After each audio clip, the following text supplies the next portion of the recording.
Ya.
Ah, ya.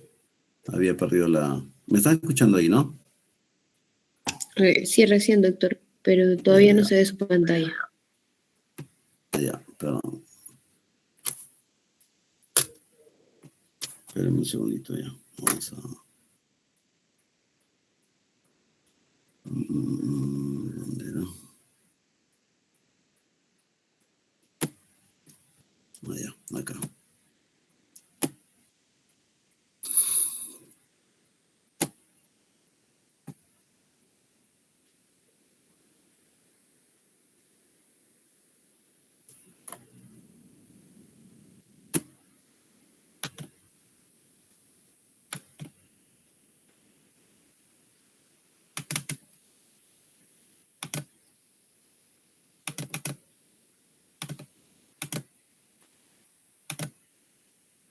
Ya. ¿Se ve la pantalla o no se ve la pantalla? Sí, doctor, sí se ve su pantalla. Ya. Entonces, como les dije, la lengua está formada por 17 músculos, los cuales son 8 pares y uno impar, que es el lingual superior. Todos son inervados por el 12º par, excepto el palato gloso y el estilo gloso, que son inervados por el 7º par, ¿no? Perdón, estoy en presentación. Disculpen.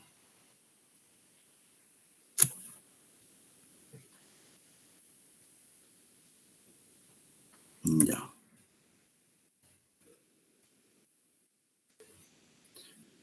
El piso de la boca principalmente está formado por el músculo miloioideo, que es como una especie de abanico que se inserta en la cara interna de la mandíbula y en el hueso ioides. Este músculo miloioideo prácticamente forma como un diafragma, por encima de lo cual va a estar toda la parte del piso de la boca, todas las estructuras relacionadas con la boca. Y tenemos una estructura que es la glándula submaxilar, que va a tener una porción que está por encima del músculo miloioideo y otra por debajo del músculo miloioideo.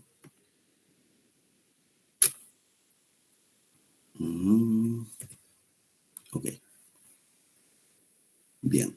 Entonces, acá vemos una visión panorámica de las estructuras de la boca, del piso de la boca. Vemos la glándula parótida con su conducto de Stensen, como les dije, desemboca a nivel del vestíbulo bucal, a nivel del segundo molar superior. Tenemos la glándula submaxilar con su conducto de Wharton, que va a desembocar en la carúncula sublingual. Tenemos las glándulas sublinguales que van a desembocar a través de diversos orificios en todo el pliegue sublingual. Acá estaría el frenillo, acá estaría el músculo miloioideo. Vean cómo hace como un diafragma, ¿no? El drenaje linfático de la cavidad bucal tenemos en los labios, básicamente, en los labios superiores van a desembocar hacia los ganglios preauriculares, infraparotidios submandibulares, en los inferiores en los ganglios submentales y submandibulares, la mucosa bucal en los ganglios submentales submandibulares y las crestas alveolares superiores e inferiores, básicamente de acuerdo a la zona, la parte bucal de la mucosa en los ganglios submentales submandibulares, la parte lingual de los alvéolos superiores en los ganglios cervicales superiores profundos y la parte lingual de los alvéolos inferiores en los ganglios submandibulares. Esto es importante conocerlo para saber hacia dónde podría diseminarse una neoplasia maligna de la cavidad bucal. Paladar duro a nivel de los ganglios cervicales profundos superiores, la porción anterior a nivel de los ganglios submandibulares, el piso de la boca, la porción anterior en los ganglios submandibulares y la porción posterior en los ganglios cervicales profundos superiores. La lengua, la punta en los ganglios submentales y yúgulo homoioideos, la porción lateral en los ganglios cervicales submandibulares profundos ipsilaterales y la porción central y la base en los ganglios cervicales profundos de ambos lados. Este es un esquema del drenaje linfático. Vamos a irnos a... Estoy tratando de avanzar un poco rápido porque en realidad es bastante amplia la clase. La faringe es un canal músculo membranoso impar y mediano que da paso al bolo alimenticio y al aire inspirado. A nivel de la faringe, de la orofaringe, es donde se produce el entrecruzamiento de las dos vías, vía aérea y vía digestiva. Se cruzan entre sí, ¿no? Entonces, justamente debido a esto es de que tenemos que tener mecanismos que hacen de que en determinados momentos la vía aérea se aperture y en otros momentos se cierre, ¿no? En el momento de la deglución, la vía aérea se tiene que cerrar, porque si no pasa esto, es un reflejo de protección, el alimento que nosotros ingerimos puede pasar hacia la vía aérea o los líquidos que tomamos. A nivel de la faringe encontramos una serie de estructuras que van a formar de estructuras linfoideas que van a formar una especie de anillo, que se conoce como el anillo linfoideo de Waldeyer. El anillo linfoideo de Waldeyer está formado por las amígdalas palatinas que están a ambos lados, que son las amígdalas que nosotros conocemos, por la amígdala faríngea o adenoides que está a nivel de la pared posterior de la nasofaringe, por las amígdalas tubarias que están alrededor del orificio tubario de la trompa faringe de la trompa de Eustaquio, por la amígdala lingual que está en la base de la lengua y por los acúmulos linfoideos de la pared posterior de la faringe, que algunos le llaman las microamígdalas. Estas estructuras forman una especie de cadena circular, ¿no? Que va a rodear toda la entrada de la vía aerodigestiva. Esto es lo que se conoce como el anillo linfoideo de Waldeyer. La faringe tiene una altura que es variable, va desde la base del cráneo hasta el cuerpo de C5 o C6. Su límite inferior no es fijo, ya que puede ascender cuando deglutimos hasta el nivel de C4. Desde el punto de vista topográfico, la faringe se divide en tres zonas: la nasofaringe, la orofaringe y la laringofaringe. La nasofaringe es la parte que está en la porción que está en la parte posterior de la nariz. La orofaringe es la que nosotros habitualmente miramos a poner un bajalenguas que está detrás de la boca. Y la laringofaringe es la porción que está por detrás de la laringe.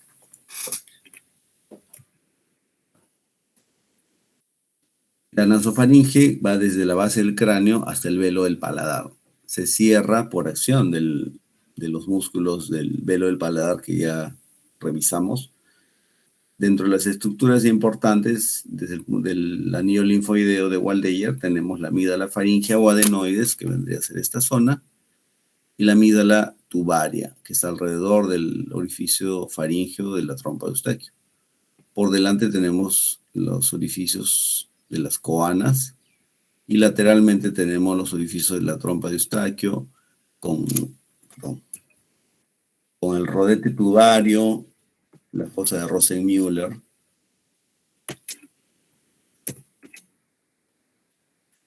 La orofaringe, faringe bucal, va desde el nivel inferior del velo del paladar hasta el borde libre del epiglotis. Se comunica con la boca a través del istmo de las fauces. Lateralmente tenemos las amígdalas palatinas, o conocidas comúnmente como amígdalas. Acá están el músculo palatogloso y palatofaringio, o pilar anterior y pilar posterior, que van a delimitar ese espacio que se le conoce también como el lecho amigdalino. Ahí es donde va a estar la amígdala la amígdala palatina, perdón. En este nivel es donde se produce el entrecruzamiento de las vías aérea y digestiva. La hipofaringe o laringofaringe se extiende desde el plano del epiglotis hasta el orificio superior del esófago. O sea, esquemáticamente desde acá hasta acá. En esta zona, a los lados de la laringe, vamos a encontrar una especie de embudos o de tubos o de embudos laterales que se le conoce como los senos piriformes, que vendrían a ser estos de acá, ¿no? Y que esos van a llevar, cuando la laringe se cierra, van a llevar el alimento y líquido hacia la entrada del esfínter esofágico superior. La anatomía, la constitución anatómica de la faringe está formada por 3 capas o túnicas: una externa o muscular, una media o fibrosa y una interna o mucosa. La túnica fibrosa o aponeurosis faringea es una capa que está entre ambas, es la capa intermedia, ¿no? Entre la muscular y la mucosa. Es una capa semicilíndrica de concavidad anterior que tiene una inserción craneal. Lateralmente se inserta en la cara interna del peñasco e inferiormente se continúa con la capa media del esófago. La túnica muscular está formada por 2 tipos de músculos: los músculos constrictores y los músculos elevadores. Estos músculos constrictores son los que disminuyen los diámetros antero, posterior y transversal de la faringe, y son 3 en cada lado: los constrictores superior, medio e inferior. Y los elevadores, que vienen a ser los que acortan el diámetro vertical de la faringe, que son los que elevan y dilatan la faringe. Son 3 en cada lado: el palatofaringio, el estilofaringio y el salpingofaringio.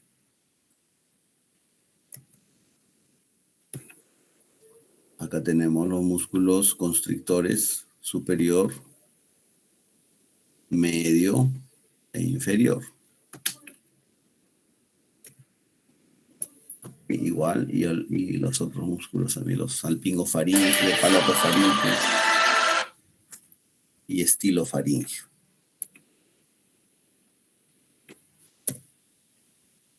Ok. Acá una sección sagital.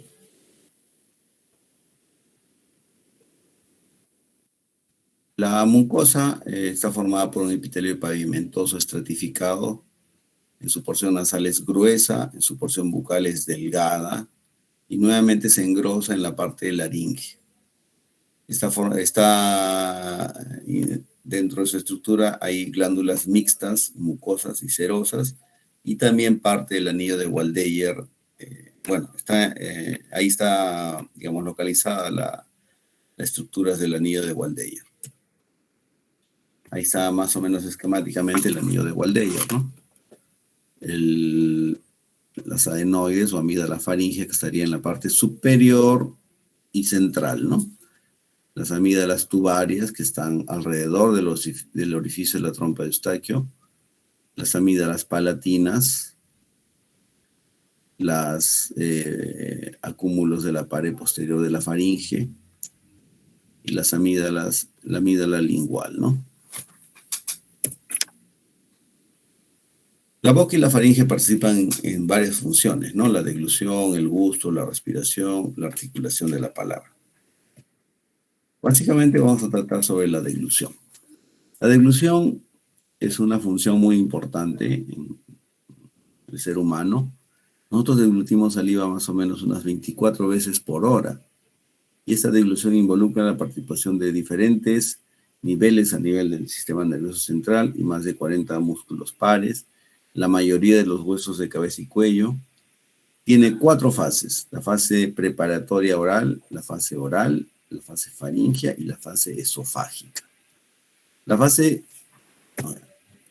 preparatoria oral es voluntaria. La preparatoria oral significa que ingresa el alimento a la boca, se mastica, se mezcla con la saliva, se forma el bolo. Esta es una fase voluntaria.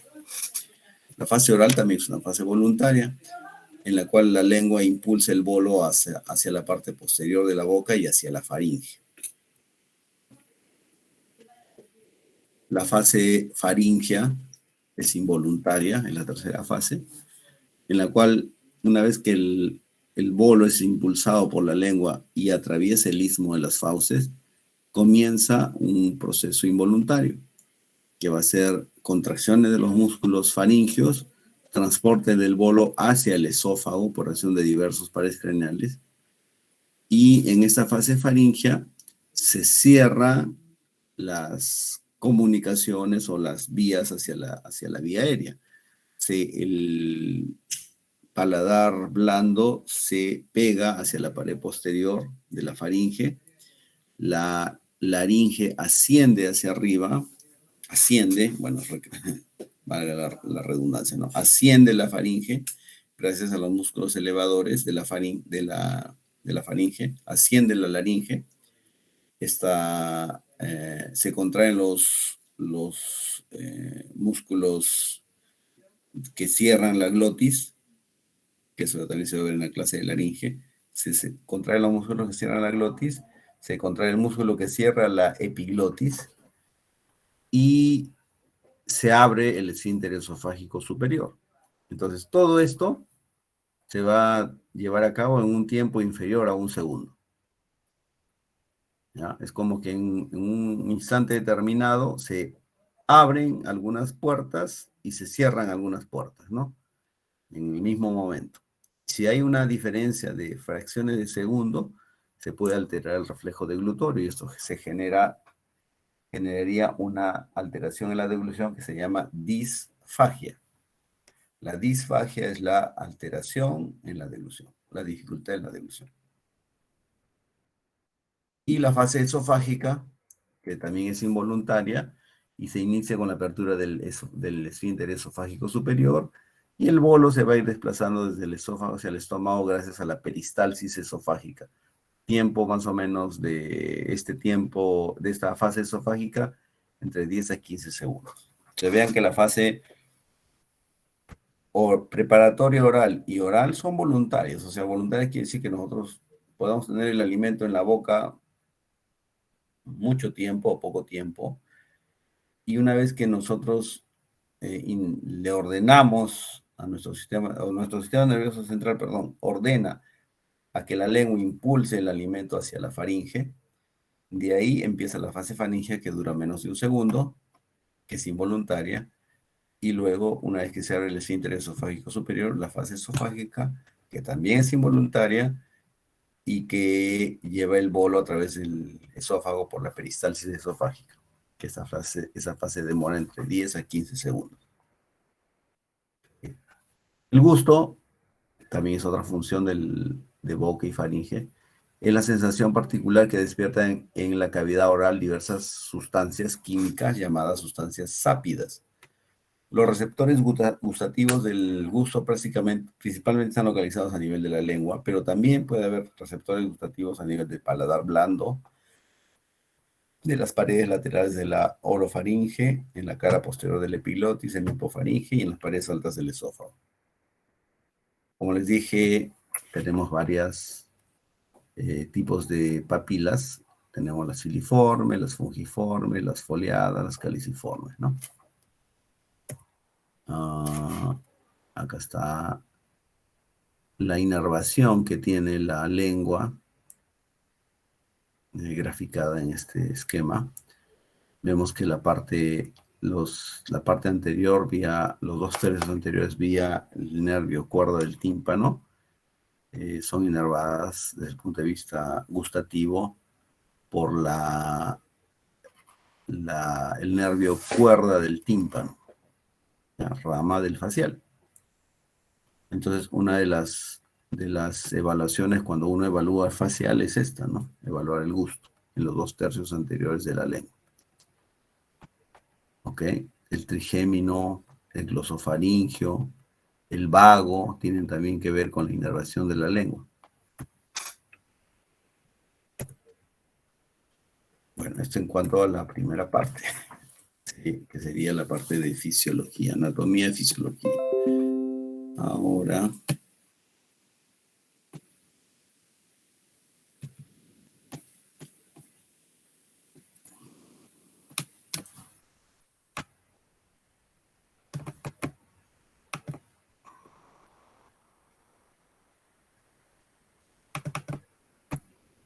ya, ok, patología.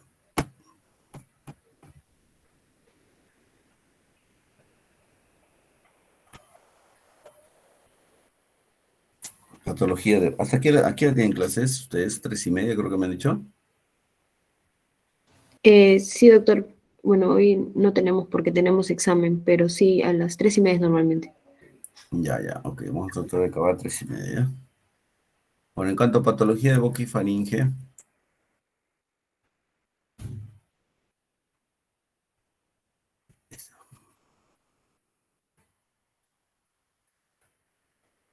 vamos a hablar de úlceras de la cavidad oral. Hay varias causas o varias patologías que pueden producir úlceras de la cavidad bucal.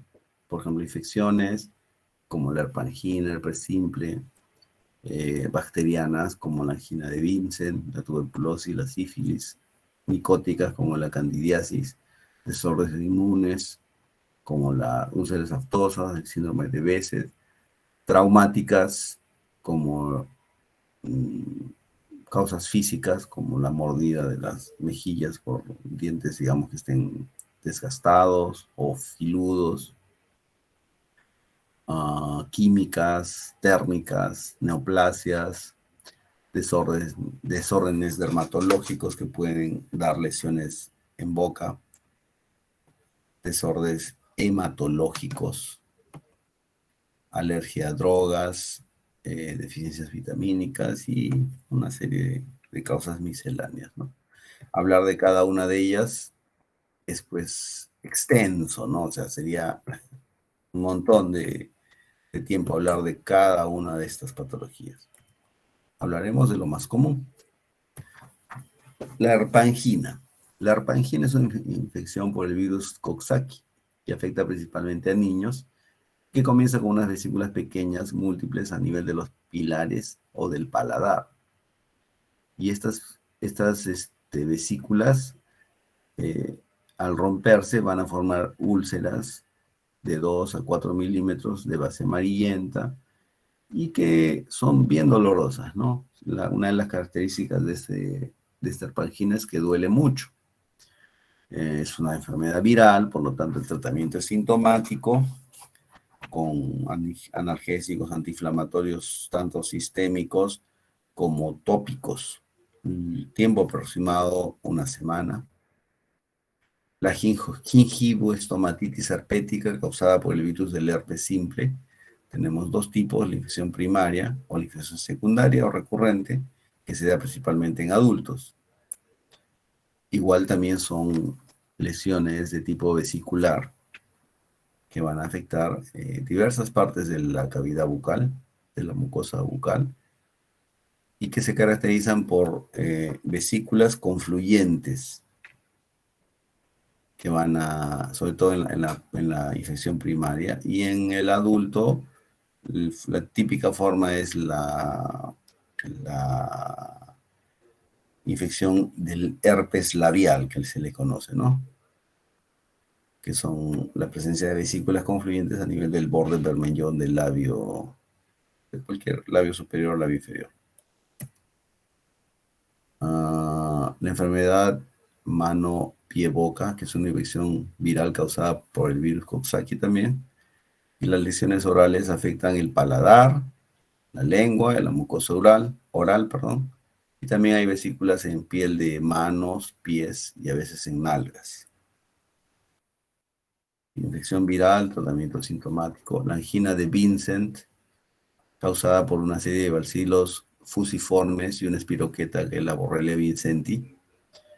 Afecta principalmente a adultos jóvenes y a personas de edad media. Comienza en los espacios interdentales y se extiende a los bordes libres de las encías, los cuales están cubiertos por esfacelo necrótico, ¿no? A esta infección de Vincent, cuando afecta a la faringe, se le conoce como la angina de Vincent. Tratamiento, como es infección bacteriana, son antibióticos sistémicos, penicilina más metronidazol, y tratamiento tópico, ¿no? Con bicarbonato, mejora higiene bucal, etc. La candidiasis oral o muget oral, causada por la Candida albicans, se aprecia como parches blanco-grisáceos, como la leche cortada encima de, la, de las mucosas orales, principalmente de la lengua, ¿no? El tratamiento es tópico, básicamente soluciones tópicas de nistatina. Eso es más común en niños, pero también puede presentarse en adultos que tienen compromiso del sistema inmunológico, que están recibiendo corticoides, que están recibiendo corticoides inhalatorios también. Se ha visto frecuentemente eso. Desórdenes inmunes como las úlceras aftosas. Las úlceras aftosas en realidad, sobre todo cuando son recurrentes, son de etiología desconocida. Tienen la característica de que son úlceras de superficie blanquecina, halo eritematoso, muy dolorosas, que pueden comprometer la mucosa de labios, de lengua, de piso de boca, de paladar, etc. Hay dos formas: la forma menor, en cual las úlceras son entre 2 a 10 milímetros, y la forma mayor, que las úlceras son más grandes, llegando hasta 4 centímetros. El tratamiento es sintomático igual, esteroides, analgésicos tópicos. El síndrome de Behçet, también conocido como el síndrome óculo-orogenital, es una vasculitis sistémica recidivante que tiene una tríada clásica, ¿no? En la cual hay úlceras aftosas bucales, ulceraciones genitales y uveitis. Bueno, tiene varias manifestaciones, ¿no? Lo más graves son la presencia de ceguera, alteraciones neurológicas o digestivas, trombosis venosas, aneurismas, etc. El diagnóstico es clínico y el manejo es sintomático.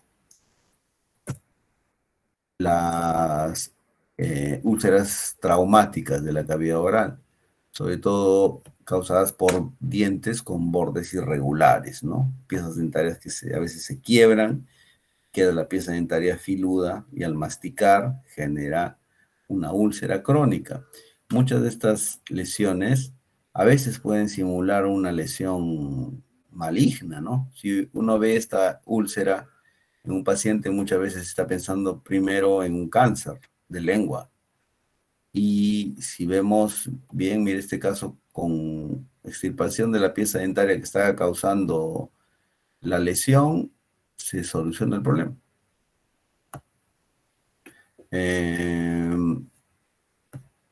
También puede ser por dentaduras mal ajustadas, cuerpos extraños como lapiceros, cepillos dentales, ingesta de ácidos alcalinos o líquidos calientes. También pueden producir ulceraciones en cavidad bucal de tipo traumático, ¿no? Las neoplasias, el cáncer bucal, las lesiones son una forma de presentación del cáncer bucal, es una úlcera crónica, una úlcera que no sangre, ¿no? La otra forma son la presencia de tumores, tumoraciones, ¿no? La forma más común de neoplasia es el carcinoma de células escamosas, y también puede ser el carcinoma de glándulas salivales menores o linfoma no Hodgkin, ¿no? Pero el más común es el carcinoma de células escamosas. Algunas enfermedades dermatológicas también pueden producir úlceras en cavidad oral, como el eritema multiforme, el pénfigo vulgar, el pemfigoide mucoso benigno, líquen plano y lupus eritematoso discoide. En cuanto a la patología inflamatoria de la faringe, tenemos la faringomidalitis aguda, que es la inflamación aguda de la mucosa faríngea y del tejido linfoide adyacente.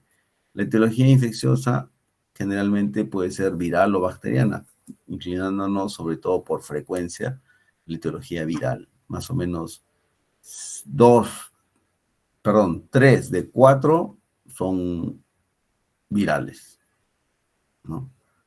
Un 70%, 80% son virales, sobre todo en niños. También hay faringitis o faringomidalitis de origen alérgico, químico, traumático, ¿no? Es una patología muy frecuente, tiene una mayor incidencia en preescolares, tiene un alto costo económico debido a que mucha gente sobreindica tratamientos, ¿no? O se automedica, o incluso los propios médicos sobreindicamos tratamientos en estos casos, ¿no?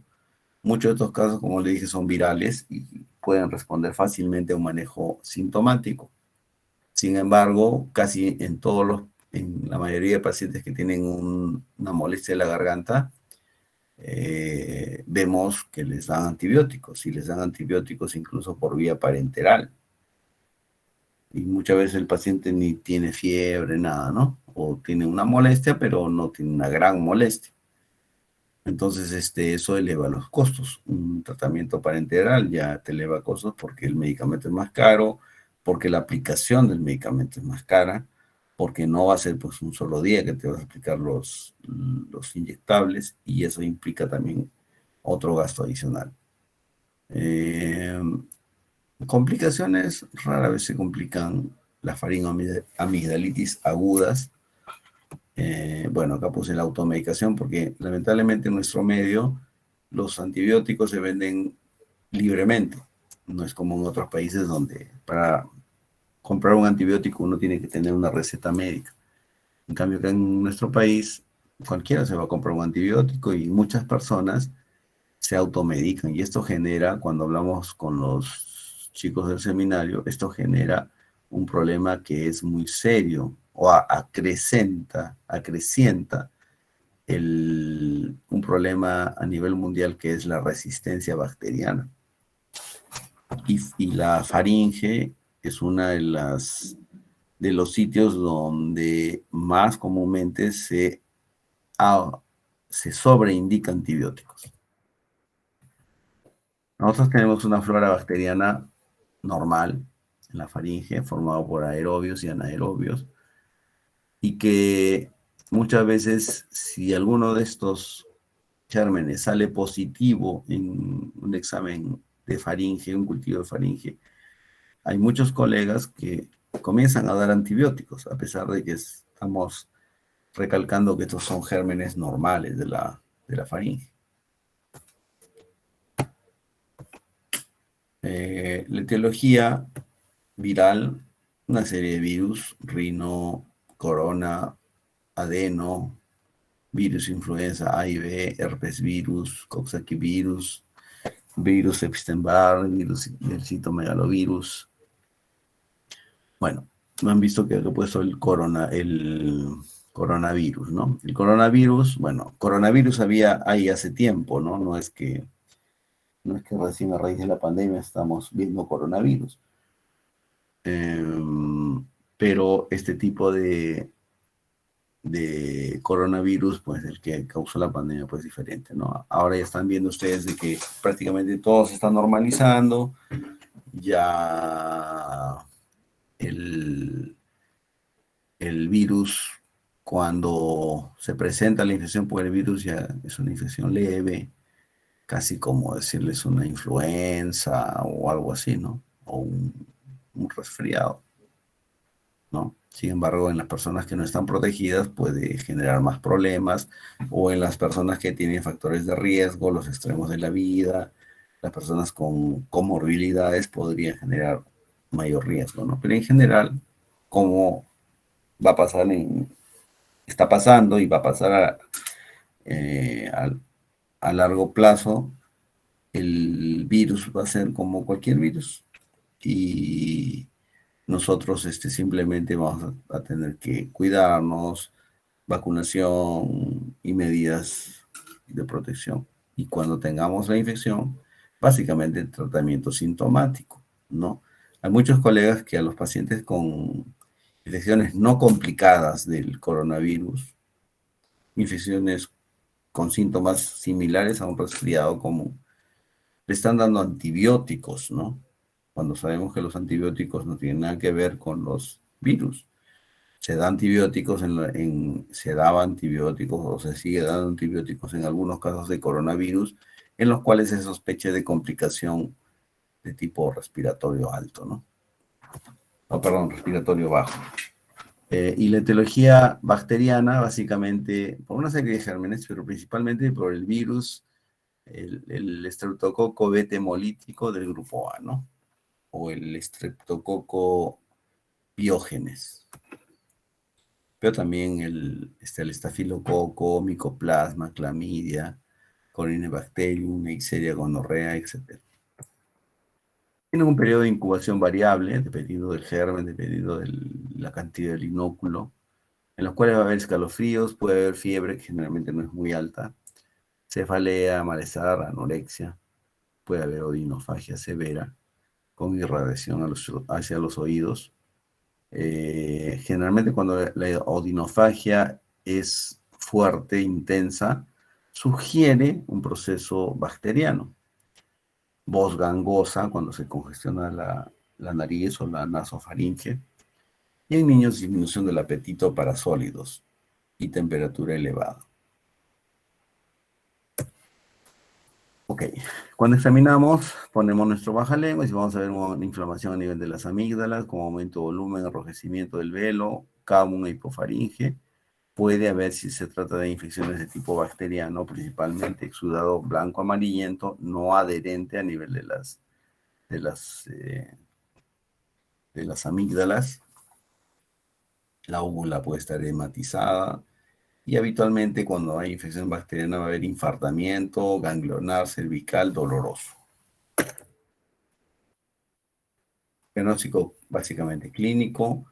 Puede ser necesario un cultivo faringio o test inmunogénico rápido para estreptococo beta hemolítico del grupo A.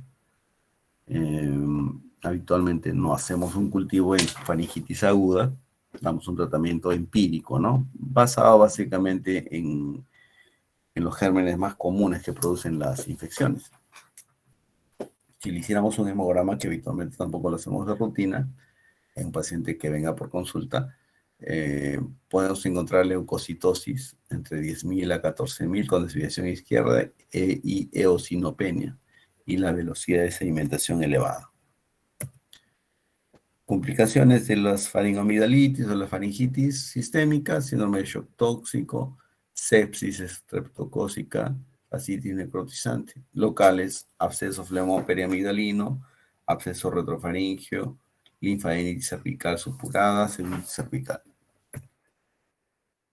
Y las no supuradas tenemos la fiebre reumática, glomerulonefritis postestreptocócica y desórdenes neuropsiquiátricos en pediatría. Tratamiento, básicamente, si se trata de un cuadro bacteriano, antibióticos. Depende del agente etiológico y de su sensibilidad. Y el tratamiento empírico, básicamente con gérmenes que cubran con antibióticos que cubran los gérmenes que producen generalmente las infecciones a nivel de la vía aérea superior, que básicamente son gram positivos y a veces anaerobios, que son las penicilinas, cefalosporinas de primera, segunda generación, sulfa, trimethoprim, lo he puesto acá, pero en realidad no se está usando mucho, y los macrólidos. Y el tratamiento sintomático con AINES, corticoides, antitusígenos, congestionantes, según los síntomas que tenga el paciente. La amigdalitis crónica es una inflamación persistente de las amígdalas como consecuencia de infecciones agudas recidivadas o subclínicas. El principal germen es el estreptococo del beta hemolítico del grupo A. También estafilo, neumo, hemófilus, anaerobios, etc. Bueno, una de las características puede ser infecciones agudas, pero que se repiten, no necesariamente infección crónica que dura mucho tiempo la infección y no se sana, sino también podemos catalogar a un paciente con infecciones recidivantes, ¿no? Adenoiditis, sinusitis, infecciones dentarias, diátesis linfática, que vendría a ser la presencia de tejido linfoideo hipertrofiado, como amígdalas palatinas, amígdala lingual, etcétera, ¿no? Predisposiciones anatómicas como criptitis, hipertrofia de polo superior, el clima húmedo, frío. La sintomatología, generalmente hay discreta molestia faríngea durante la deglución. No hay un dolor franco, pero a veces puede haber un dolor franco. Propensión a la rinitis, sinusitis, rinofaringitis, rinotraqueitis. Eliminación de concreciones amigdalinas, concreciones blanquecinas. O tonsilolitos también se le denomina, que son acúmulos de alimentos, células muertas que se van metiendo dentro de esos huecos, esos criptas que tiene la amígdala. Y esto también va a producir halitosis. Esto es lo que les digo, ¿no? Las amígdalas con unos huecos, y en esos huecos vemos la presencia de tejido epidérmico, de tejido o detritus de alimentos, detritus de células muertas, ¿no? El volumen y consistencia de las amígdalas son variables, en tanto hay formas atróficas e hipertróficas. Puede haber eritema y edema de la úvula o de los pilares. Las amígdalas pueden estar con restos caseosos, que vendrían a ser estos puntos blancos, o con material purulento en sí.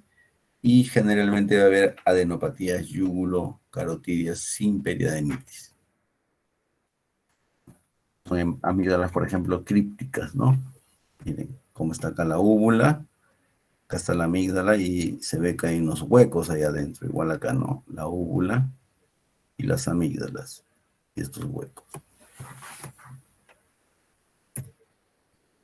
El diagnóstico, bueno, lo ideal, hacer un examen bacteriológico del exudado faríngeo. La antiestreptolicina por encima de los 500 unidades, la velocidad de sedimentación, la proteína C reactiva.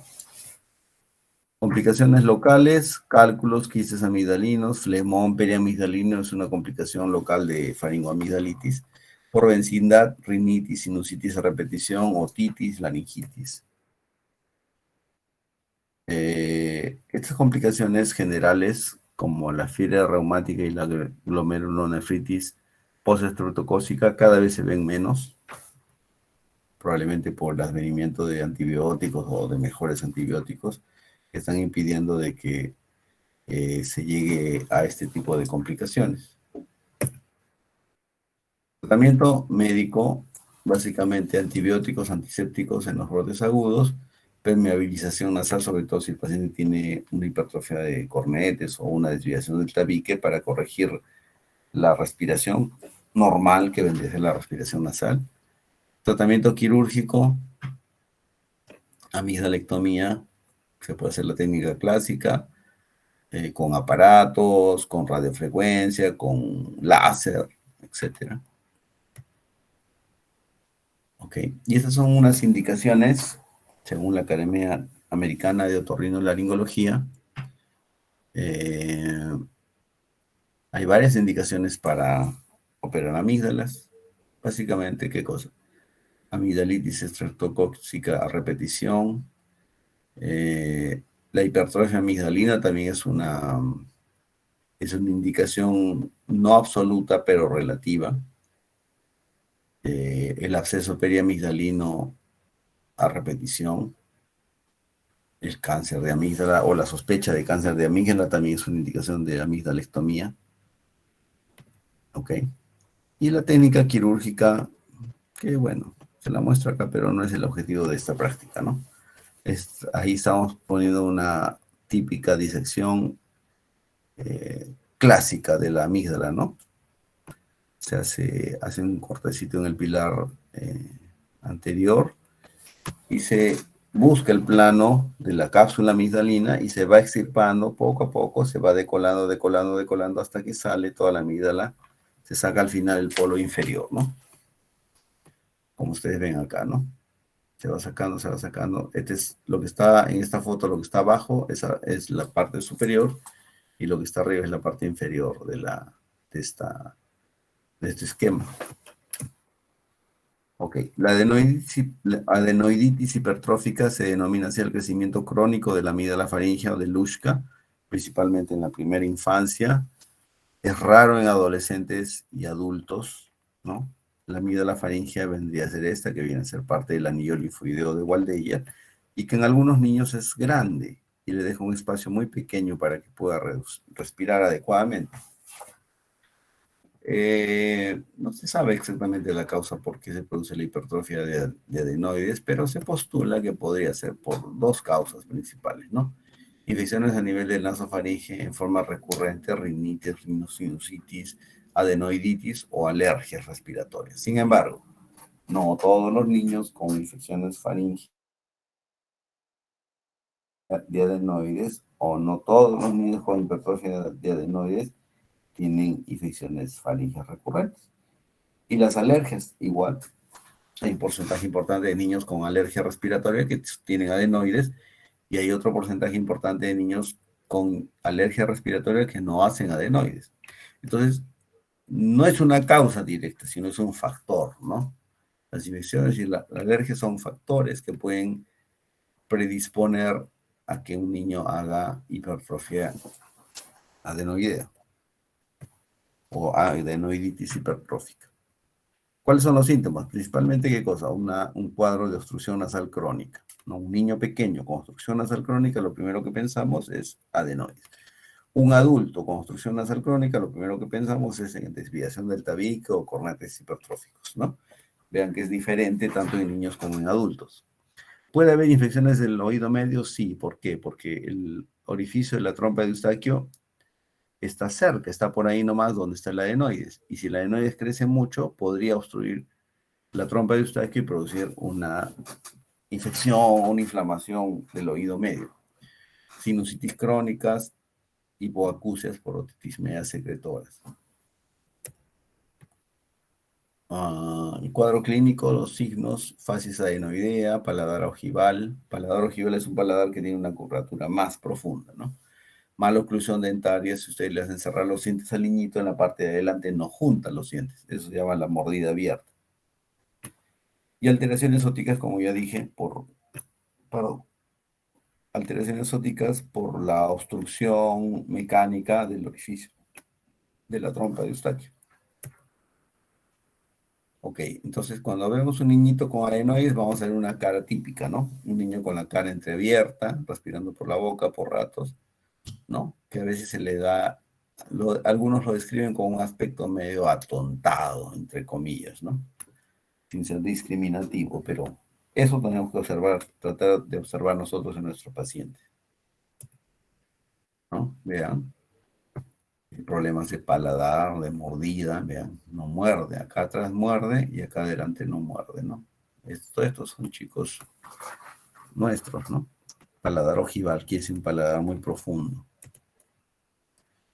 ¿Cómo diagnosticamos la hipertrofia de adenoides? Hay varias formas, ¿no? Pero básicamente la radiografía de Kabum, que está a la mano, y la timpanometría, que si bien es cierto, no está a la mano, pero que podría hacerse, no está muy caro un examen de timpanometría.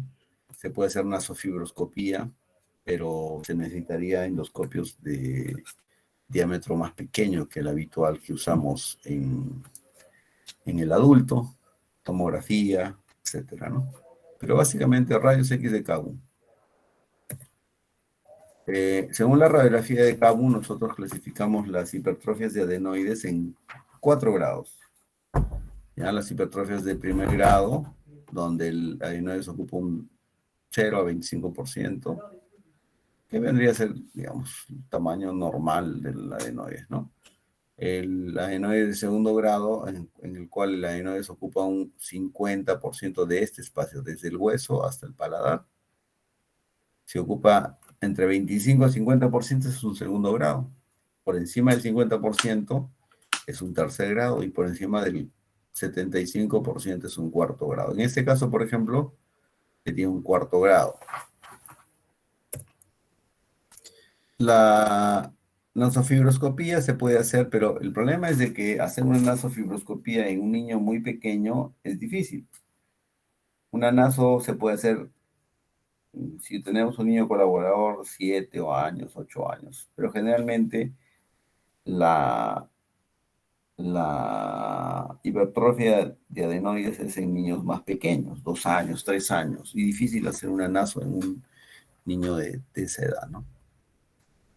En todo caso, si se quiere hacer, hay que usarlo con anestesia general, con anestesia local, pero hay que sedarlo un poco en niños pequeños. Y se tiene que tener un endoscopio delgado. Esa es la imagen que se ve desde el tejido adenoideo a nivel de las coanas, ¿no? Serían las coanas. Estas serían las coanas. Y ahí estamos viendo la presencia de tejido adenoideo que está ocupando gran parte de esas coanas. Tratamiento médico, sobre todo en grados leves, grado 1, grado 2, infecciones, controlar las infecciones, el uso de antihistamínicos, de gotas nasales como suero fisiológico. Y en el caso de que sea una hipertrofia de segundo grado, de tercer grado o de cuarto grado, el tratamiento es quirúrgico, ¿no? Puede ser solo adenoides o adenoides más amígdalas en el caso de que lo amerite. ¿Cuáles son las indicaciones para tratamiento quirúrgico? Agrandamiento adenoideo que produzca obstrucción nasal crónica, otitis media recurrente o crónica en niños que tienen obstrucción de la trompa de Eustaquio, sinusitis crónica infantil, a consecuencia de la obstrucción por adenoides. Son las indicaciones definidas para cirugía. Y las relativas son faringitis recurrente, otalgia recurrente, rinitis recurrente, desmedro. Desmedro quiere decir la falta de ganancia de peso. Linfadenopatías cervicales, ronquido, respiración bucal. Ok. Bueno, yo creo que no me da el tiempo para la última parte porque la última parte es larga. Se va a tratar sobre tumores faringios.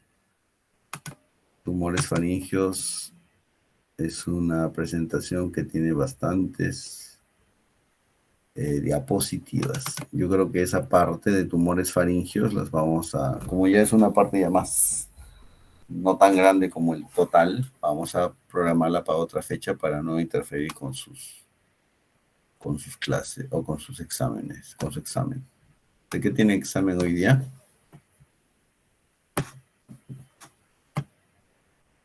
¿De qué es su examen? Jóvenes. Sí, doctor, de anestesiología. Ya, ya, entonces mira, quedaría la parte de lo que es tumores de faringe, ¿ya? Que es eso por lo menos me va a demandar una media hora, un poco más, ¿no? Entonces, mejor lo programamos para otro día, ¿ya? Ya, listo, doctor. Entonces yo lo voy a estar escribiendo para ver qué día. Ok, listo. Gracias, jóvenes. Hasta